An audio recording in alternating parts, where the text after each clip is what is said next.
ज्येष्ठ नेते शरद पवार यांनी दिल्लीतील कार्यक्रमात वारकरी संप्रदायाबद्दल काही प्रश्न उपस्थित केले होते. वारकरी संप्रदायासारख्या चळवळीतही प्रतिगामी लोकांची घुसखोरी झालेली आहे.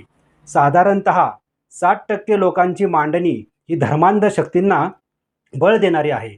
अशा आशयाचं विधान शरद पवार यांनी केल्यानंतर काही दिवसातच त्यांच्याच पक्षाच्या प्रवक्त्याने 20 कीर्तनकारांची यादी जाहीर करून त्यांना घुसखोर संबोधणं ही बाब कुठेतरी संशयास्पद वाटू लागते.